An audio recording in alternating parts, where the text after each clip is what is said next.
ഒരു രാഷ്ട്രീയ പ്രസ്ഥാനത്തിൻ്റെ ഏറ്റവും വലിയ സമ്പാദ്യമെന്ന് പറയുന്നത് അർപ്പണബോധമുള്ള വാളണ്ടിയേഴ്സാണ്. നമ്മുടെ വാളണ്ടിയേഴ്സിൽ നിന്നും രാഷ്ട്രീയവും നയപരവും സംഘടനാപരവുമായ വിഷയങ്ങളിൽ നിന്നും നേരിട്ട് അഭിപ്രായം ആരായുന്നു. നിങ്ങളുടെ നിയോജക മണ്ഡലത്തിൽ ആം ആദ്മി പാർട്ടിയെ വളർത്തുവാൻ കഴിവും സന്നദ്ധതയും സ്വീകാര്യതയുമുള്ള 3 വാളണ്ടിയേഴ്സിൻ്റെ പേരുകളാണ് നിങ്ങൾ നിർദ്ദേശിക്കേണ്ടത്.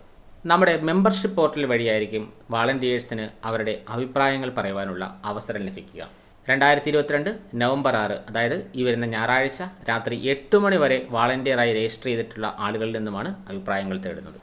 ആദ്യമായിട്ട് നമ്മൾ ആം ആദ്മി പാർട്ടിയുടെ മെമ്പർഷിപ്പ് പോർട്ടലിലേക്ക് പോവുക. join.aapkerala.org എന്ന് പറയുന്ന വെബ്സൈറ്റിൻ്റെ ഐഡിയിലേക്ക് പോവുക. അവിടെ എത്തിക്കഴിയുമ്പോഴേക്കും ആദ്യം തന്നെ നമ്മൾ ചെയ്യേണ്ട കാര്യം നമ്മൾ ആ പോർട്ടലിൽ ലോഗിൻ ചെയ്തിരിക്കണം. അടുത്തായിട്ട് നമ്മൾ മെനു എന്ന് പറയുന്ന ഓപ്ഷനിലേക്ക് പോകേണ്ടതുണ്ട്. അതിൻ്റെ മുകൾ വശത്ത് കാണുന്ന ആ വരകളുള്ള ആ ഒരു ഭാഗം നമ്മൾ കൃത്യമായിട്ടൊരു പോയിൻ്റർ വെച്ച് കാണിക്കുന്നുണ്ട്. അവിടേക്ക് പോവുക. അവിടെ നമുക്ക് ലോഗിൻ എന്നൊരു ഓപ്ഷൻ കാണാൻ വേണ്ടി സാധിക്കും. നമ്മൾ അവിടേക്ക് പോവുക. നമ്മൾ വാളണ്ടിയറായിട്ട് രജിസ്റ്റർ ചെയ്യുന്ന സമയത്ത് നമ്മൾ കൊടുത്തിരിക്കുന്ന ഇമെയിൽ ഐ ഡിയും പാസ്വേഡും ഉപയോഗിച്ചാണ് നമ്മൾ ലോഗിൻ ചെയ്യേണ്ടത്. അടുത്തായിട്ട് നമ്മൾ മെനു എന്ന് പറയുന്ന ഓപ്ഷനിലേക്ക് പോകേണ്ടതുണ്ട്.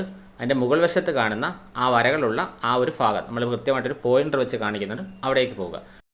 ആ ഓപ്ഷനിൽ നമ്മൾ ക്ലിക്ക് ചെയ്ത് കഴിയുമ്പോഴേക്കും നമുക്ക് കുറേയധികം ഓപ്ഷൻസ് കാണാൻ വേണ്ടി സാധിക്കും. ആ ഓപ്ഷൻസിൽ നമുക്ക് വാളണ്ടിയർ സർവേ എന്ന് പറയുന്ന ഒരു ഓപ്ഷൻ കൂടി ഇപ്പം കാണാൻ സാധിക്കുന്നുണ്ട്. നമ്മൾ ആ ഒരു ഓപ്ഷനിലേക്ക് പോവുക. അവിടേക്ക് എത്തിക്കഴിയുമ്പോഴേക്കും നമ്മുടെ LIC, അതായത് നമ്മുടെ അസംബ്ലി ഏതാണെന്ന് നമുക്ക് തിരഞ്ഞെടുക്കാനുള്ള ഒരു ഓപ്ഷനുണ്ട്. അവിടെ നമ്മുടെ LIC ഏതാണെന്ന് തിരഞ്ഞെടുക്കുക. ഞാനിപ്പോൾ ഉദാഹരണമായിട്ട് ഇവിടെ അടൂർ ടൈപ്പ് ചെയ്യുകയാണ്.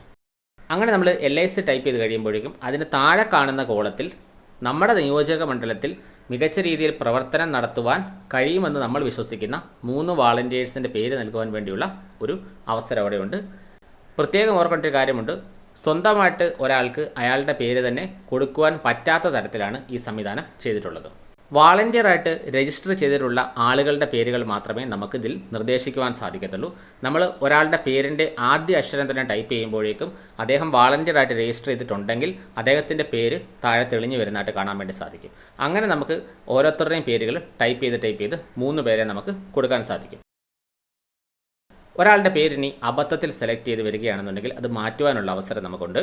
ആ പേരിൻ്റെ ഇടതുവശത്തുള്ള ഗുണനചിഹ്നം, അതായത് ഒരു എക്സ് പോലെ കാണുന്ന ആ ചിഹ്നത്തിൽ ക്ലിക്ക് ചെയ്ത് കഴിഞ്ഞാൽ ആ പേര് നമുക്ക് ഒഴിവായി വരുന്നതായിട്ടും കാണാൻ വേണ്ടി സാധിക്കും. ഇത്തരത്തിൽ നിങ്ങൾ നിങ്ങളുടെ നിയോജന മണ്ഡലത്തിൽ ആം ആദ്മി പാർട്ടിയെ വളർത്തുവാൻ കഴിയും എന്ന് നിങ്ങൾക്ക് വിശ്വസിക്കുന്ന 3 ആളുകളുടെ പേരുകൾ അവിടെ നൽകുക. അതിനുശേഷം താഴെ കാണുന്ന സേവ് എന്ന് പറയുന്ന ഓപ്ഷനിലേക്ക് പോയി അത് സേവ് ചെയ്യുക. പോർട്ടലിലേക്ക് പോയി മെനുവിൽ നിന്നും വാളണ്ടിയർ സർവേ ഒക്കെ എടുത്ത് ചെയ്യുന്നതിന് പകരം ഒരു ഡയറക്റ്റ് ലിങ്ക് ഉപയോഗിച്ചുകൊണ്ട് നമുക്ക് നേരിട്ടും ഈ ഒരു പേജിലേക്ക് എത്താൻ വേണ്ടി സാധിക്കും. പ്രത്യേകം ഓർക്കണം, 2022 നവംബർ 6 ഞായറാഴ്ച രാത്രി 8 മണിക്ക് ശേഷം മാത്രമേ ഈ ലിങ്ക് പ്രവർത്തിക്കുകയുള്ളൂ. പ്രത്യേകം ഒരു കാര്യം കൂടി ഓർത്തിരിക്കണം. ഈ ലിങ്ക് ഓപ്പണായി വരണമെന്നുണ്ടെങ്കിൽ നമ്മളൊരു വാളണ്ടിയറായിട്ട് ലോഗിൻ ചെയ്തിരിക്കണം. അത്തരത്തിൽ നമ്മൾ ലിങ്കിലേക്ക് പോയി കഴിഞ്ഞാൽ നേരിട്ട് നമ്മൾ ഈ പേജിലേക്ക് എത്തുകയും അവിടെ നമ്മൾ മുമ്പേ പറഞ്ഞതുപോലെ നമ്മുടെ LIC, നമ്മുടെ അസംബ്ലി കൃത്യമായിട്ട് തിരഞ്ഞെടുക്കുകയും വാളണ്ടിയേഴ്സിനെ മുമ്പേ പറഞ്ഞ സെയിം മെത്തേഡ് ഉപയോഗിച്ചുകൊണ്ട് സെലക്ട് ചെയ്യുവാനും സാധിക്കും. ഈ 2 മെത്തേഡിൽ കൂടെ പോയാലും നമ്മൾ അവസാനം എത്തിപ്പെടുന്നത് ഈ പേജിൽ തന്നെയായിരിക്കും. ഓൺലൈൻ സർവേ ആരംഭിക്കുന്നത് 2022 നവംബർ 6 ഞായറാഴ്ച രാത്രി 8 മണിക്കായിരിക്കും. അവസാനിക്കുന്നത് 2022 നവംബർ 7 തിങ്കളാഴ്ച രാത്രി 11:59 ഒരു വോളണ്ടിയറിന് ഒരൊറ്റ തവണ മാത്രമേ ഈ സർവേയിൽ പങ്കെടുക്കാൻ സാധിക്കത്തുള്ളൂ.